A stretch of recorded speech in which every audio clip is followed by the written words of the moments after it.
coreando consignas como AMLO renuncia y nos estás matando de hambre. El domingo pasado, miles de personas salieron a las calles de la Ciudad de México y de otros estados para protestar contra las políticas que el presidente Andrés Manuel López Obrador ha implementado en los 5 meses que van de su gobierno. Una manifestación poco usual para una administración que recién comienza, pero que ha propiciado, según diversos expertos, el aumento de la polarización que se vive entre los habitantes.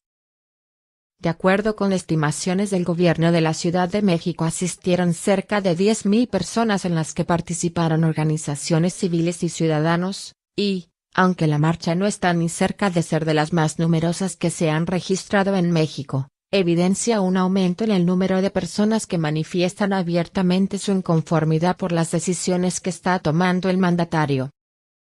Durante la manifestación, las denuncias más reiteradas eran las que exigían la renuncia de AMLO debido a su autoritarismo y sus políticas que dividen al país. También le exigieron seguridad y el cumplimiento de sus promesas de campaña. A la par de la marcha en Ciudad de México, se realizaron protestas en ciudades como Querétaro, Monterrey, Morelia, Hermosillo, León, Guadalajara, Mérida y Puebla. Este lunes, como respuesta, López Obrador dijo que la oposición tiene todos sus derechos de manifestarse, pero advirtió que su gobierno no será un florero. Nos costó muchas fatigas, golpes, sufrimiento para llegar. Como nos costó tanto y padecimos de represión, sería una incongruencia de parte nuestra que no se permitiera la libre manifestación de las ideas, aseveró.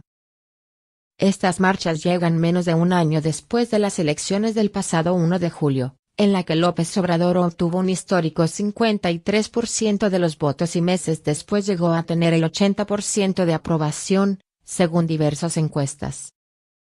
Sin embargo, de acuerdo con Salvador Mora, experto en política mexicana de la Facultad de Ciencias Políticas de la UNAM, esta manifestación explícita se da luego de que el presidente comenzó con los primeros esfuerzos por trazar la ruta del país a través de una serie de contradicciones en la toma de decisiones.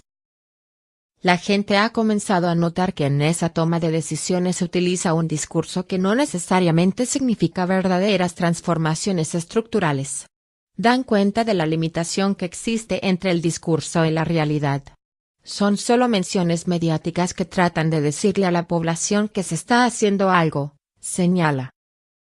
La mayoría de los temas por lo que protestaban en la marcha del pasado domingo, se referían a seguridad, y algunos manifestantes reprochaban al presidente la militarización de la seguridad en el país, al implementar la llamada Guardia Nacional, que está liderada por miembros del ejército, pese a que en discursos pasados había prometido no echar mano de las Fuerzas Armadas para combatir la ola de violencia en el país. No eres Robin Hood, AMLO renuncia, las frases de las protestas contra el presidente de México. Además, durante los 5 meses de administración de López Obrador, han sido despedidos miles de funcionarios públicos debido a las reducciones de presupuesto en varios sectores, aunado a que otros programas sociales implementados en sexenios anteriores fueron eliminados.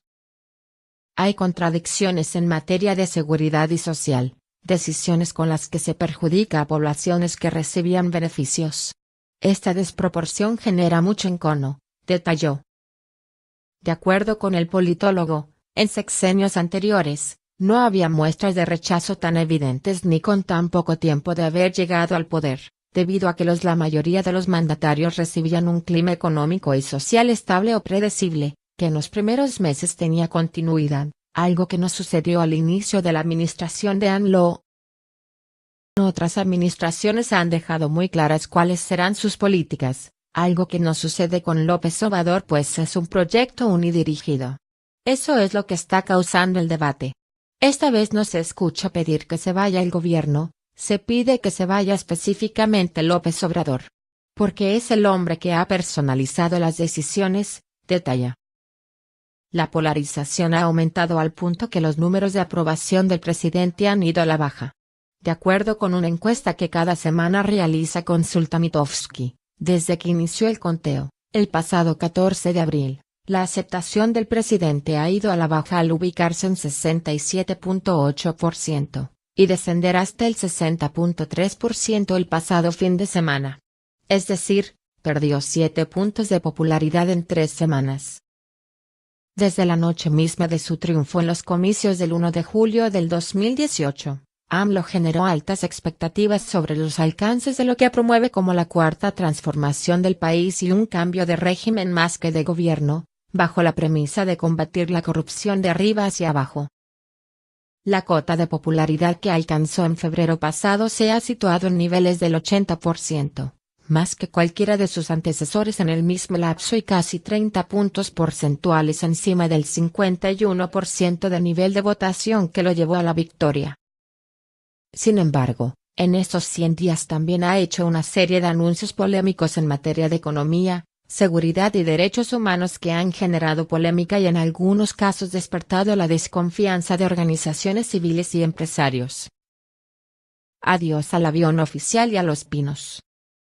La primera de las acciones tomada en estos 100 días fue el cierre de la residencia presidencial para transformarla en un centro cultural y tomar como lugar del trabajo el Palacio Nacional. Además, puso en venta el avión oficial y es común verlo en aeropuertos rodeado de pasajeros, como ejemplo de la austeridad que propone.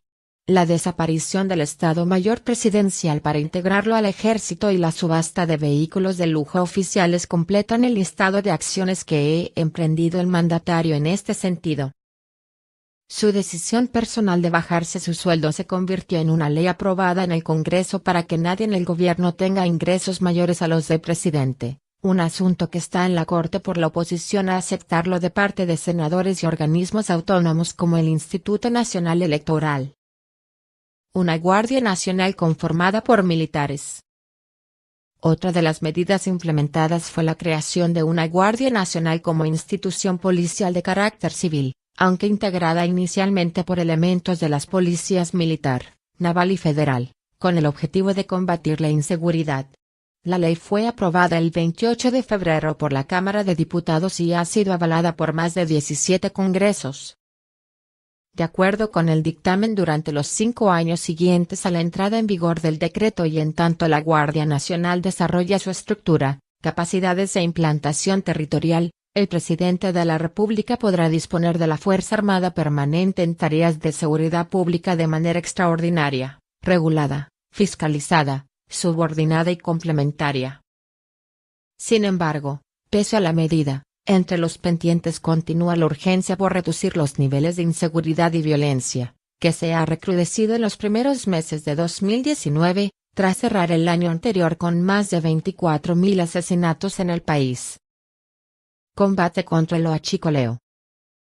Una de las primeras acciones y la más emblemática de López Obrador fue implementar su plan de combate al huachicol, como se conoce el robo de combustible en México, que incluyó el cierre de ductos y la distribución mediante autotanques.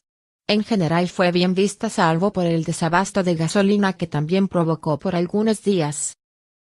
López Obrador ha señalado que en 2018 el huachicol costó al país 65.000 millones de pesos, unos 3.340 millones de dólares.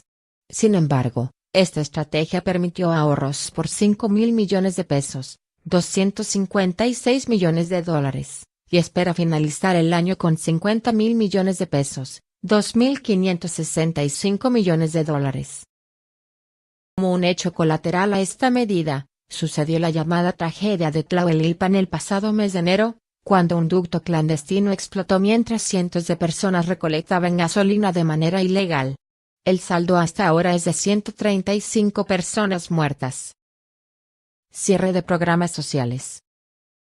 A mediados de febrero el presidente Andrés Manuel López Obrador informó que, debido a que su gobierno detectó irregularidades en el manejo del presupuesto para las estancias infantiles, guarderías, el dinero asignado se reduciría y el apoyo se otorgaría directamente a las madres y padres de familia. El programa de estancias infantiles para apoyar a madres trabajadoras, PEI, a cargo de la Secretaría del Bienestar, consistía en que el gobierno entregaba dinero a la guardería por cada niño que asistiera. Sin embargo, AMLO confirmó un recorte de casi el 50%.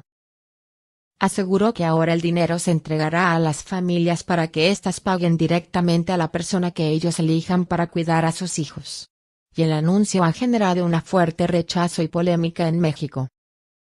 Días después AMLO hizo un anuncio similar sobre los refugios que atienden a mujeres y niños que viven en violencia extrema. No obstante, el Ejecutivo afirma que se revisará la situación para no desproteger a las víctimas. Apoyo a Pemex pese a desconfianza de calificadoras.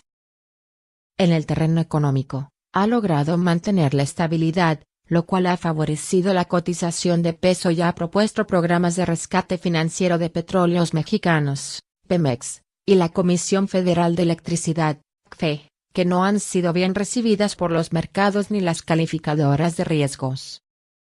El pasado 1 de marzo la calificadora S&P redujo la perspectiva de calificación para México de estable a negativa, ante un posible bajo crecimiento económico, así como por la falta de confianza de inversionistas y el plan energético anunciado por el presidente. Ante esta decisión, López Obrador indicó que lo único que puede reprochar a las calificadoras es que durante todo ese tiempo que imperó la corrupción en Pemex y CFE permanecieron callados, calificaban con 10, con excelencia.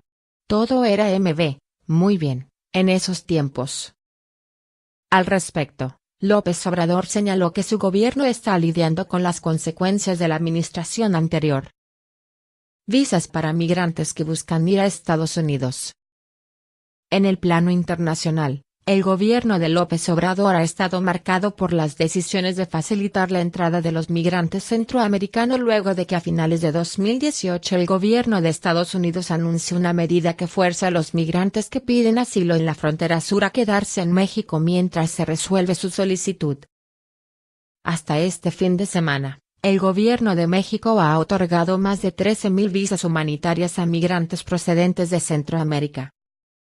Posición neutral sobre Venezuela.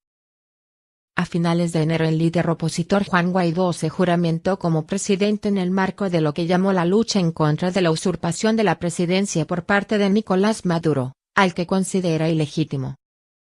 Una decisión que reconocieron países como Estados Unidos, Brasil, Colombia, Perú, Ecuador, Costa Rica, Argentina, Paraguay y Guatemala, entre otros. Sin embargo, México ha rechazado tomar una postura, pues asegura que en relaciones exteriores, mantendrá el principio de no intervención. Con base en este principio, ha mantenido con Uruguay una posición de promover una salida a la crisis venezolana mediante el diálogo político.